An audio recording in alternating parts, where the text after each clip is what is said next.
Hello, let us take a walk together to the Ethiopian Orthodox Church in my community. And on the way to the church, I would like to talk to you about something that has been weighing heavy on my mind. The topic of this video is to discuss the origins of the destruction of the black family unit in the United States of America, and how Ethiopians and our fellow African brothers and sisters should take heed in listening to this precautionary tale to how important it is to preserve their own family unit in the face of globalization and urbanization, to avoid the same fate which happened to the black American family structure in America to happening to the African family structure here on the beautiful continent of Africa.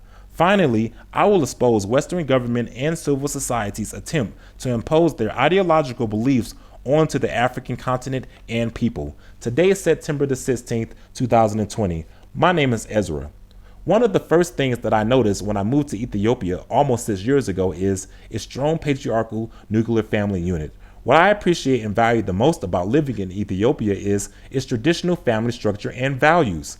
Ethiopia has a vast assortment of different people, tribes, ethnicities, and religions. But one thing that connects Ethiopia and transcends beyond the boundaries of tribalism is Ethiopia's strong nuclear family structure. Looking back at my introduction video at the beginning of this channel, it is clear to see how important the family structure is to me, because family is the backbone to every civilization, and without a strong family structure, a society cannot truly thrive and prosper. Without family, a society's culture and heritage runs the risk of disappearing completely from the face of the earth. The African family structure is still very much intact, and the first thing that you will notice and realize when moving or visiting Africa is tight-knit families and communities. The reason why I mention this is because I cannot help but to compare the vast contrast of the African family units when compared to the black American family structure in the United States, because it hurts me to observe the deplorable state that my community and people are in America due to the destruction of the black family unit. Now you might ask, why is it that the black family unit in America is destroyed? Is it because the black man in America doesn't care about his family? Or is it because the black man in America is simply too lazy to provide for his family, as what the Babylonian mainstream media would like us to believe? The answer is no. The primary cause of the decline of the patriarchal black family unit in America is mainly due to Babylonian government intervention and black Americans accepting westernized Eurocentric ideologies which are uncustomary and foreign to our traditional values and belief systems, and black Americans assimilating into the Western Babylonian system completely. What I observe today in Africa is Western governments and civil societies trying to pressure the African governments and the African people to accept and adopt the very same Babylonian concepts and ideologies which destroyed the black American families in the United States. The Western Babylonian governments and institutions and civil societies in Africa are trying to enact policies and push agendas which are uncustomary to Africa's traditions in an effort to dismantle the patriarchal nuclear family structure of Africa. Uncustomary policies and ideologies like feminism, transgenderism, ultra-leftism, sexual liberation, and gay rights are what Western governments and civil societies are actively pushing in Africa, which undermines Africa's cultural sovereignty. I have no problem with women equality. I have no problem with gay rights.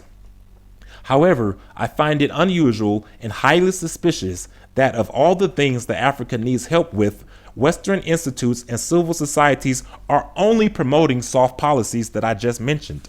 For instance, Barack Obama came to Kenya in 2015 and he came to Ethiopia, but instead of introducing hard policies which could actually help and benefit Africa, like poverty alleviation, water security, transfer of knowledge, and infrastructure development, Barack Obama's main topic of discussion was gay rights and feminism, which are Western concepts.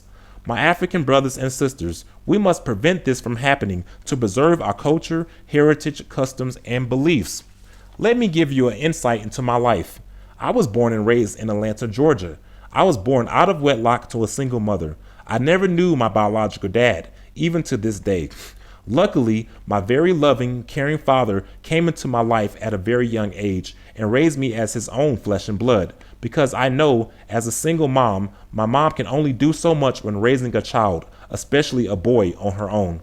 Unfortunately, out of all my childhood buddies growing up in America, none of us were raised or knew our biological fathers. This goes to show that the current state of the Black American family unit in America has hit rock bottom. For instance, 70% of all black children in the United States are born out of wedlock. 50% of all marriages in the United States end in divorce, and poverty, juvenile delinquency, drug abuse, and mass incarceration rates are rampant in the Black American community due to the lack of a strong family structure. But this deplorable state of the Black American family did not materialize on its own. Rather yet, it was fostered by the corrupt Western Babylonian system. The Black Americans' families suffered great hardship during slavery. The effects of slavery took a psychological toll on the Black American psyche. However, triumphantly and surprisingly, the Black American family structure was still very much intact after slavery. In fact, from the 1820s to the 1960s, the rate of marriage in the Black American community was even higher than the rate of marriage in the white American community. So what went wrong?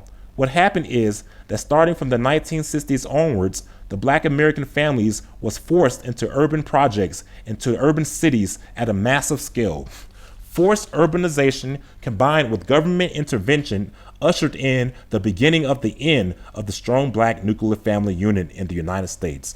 The Babylonian government created poverty in the Black American community by disenfranchising the black man from the opportunity of obtaining employment to take care of their families.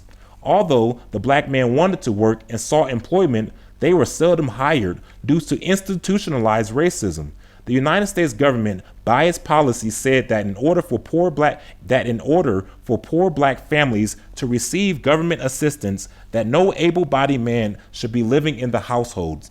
Basically, what the United States government said is, if any man lives in the household, even though that the government, through institutionalized racism, denied the black man an opportunity to work, but if any man was in the household, then no poor black families could receive government aid. No poor black families could receive welfare. So this incentivized the black families, and particularly the black woman, to not have a father in the household. The United States government basically weaponized their government aid, something that it still does today, even here on the great continent of Africa. Also, the Western Babylonian system created gender-biased family laws and a welfare system which complicated the black man's ability to govern his family. These elements, combined with denying the black man career opportunities, helped deteriorate the strong black family structure in the United States. To add injuries to insult, the government policies which were meant to benefit the black man to help his black families, like affirmative action, were purposely undermined by including white women, who is a majority in population size, as a minority eligible to receive affirmative action benefits. Many of these white women were feminists who introduced to the black woman the concept and ideology of feminism, which caused a division amongst the black American man and woman. Many of the black American women were told that the patriarchal family structure was oppressive and obsolete. So basically, the black woman was told that they no longer needed a man, that they no longer needed a family, because now the state took the place of the man, and that they were told that they were better than the man. They were told that they don't need a family structure. Not all black women fell for this, but many did, unfortunately. Finally, the black Americans assimilating into the Babylonian system was the black Americans assimilating into the Babylonian system was the final peg that solidified the destruction of the black American community. Basically, desegregation and assimilation are two of the worst things that could have happened to the black American community. Now, today in Africa, the United States Embassy is actively pushing feminism, and the United States Western civil societies are actively pushing gay rights and transgenderism in particularly. I have hard evidence which proves that the United States civil societies and government are actively trying to dismantle the patriarchal nuclear family structure of Africa. Civil societies' mission statements literally say that they want to replace the patriarchal family traditions with a new modern belief system which they call progressivism. The United States Embassy and civil societies are taking young girls from the rural areas and urban cities and universities and bringing them to the United States Embassy to indoctrinate them through webinars, seminars, and pamphlets to become feminists. The United States and Western institutions are literally giving out free books titled Why We Should All Be Feminists to hundreds and hundreds of girls throughout Ethiopia and probably throughout Africa. If African countries do not comply to these foreign concepts and ideologies, the United States government weaponizes its humanitarian aid. I challenge all my African brothers and sisters to speak out against the Western government bodies, institutions, and civil society's assault on Africa's traditions, values, and beliefs, and to reevaluate your position when dealing with the West concerning Africa's culture, or else Africa could see its traditional family structure descend down the same downward spiral that so many black families fell into in Babylon. I also encourage my black American families and people to reestablish ourselves and to reestablish our family unit, and also to detach ourselves mentally, spiritually, financially, and if possible, physically from the Babylonian system completely. Thank you. If you like what you heard today, please like and subscribe. I have more information and knowledge coming to you, so please keep in tune. Thank you very much.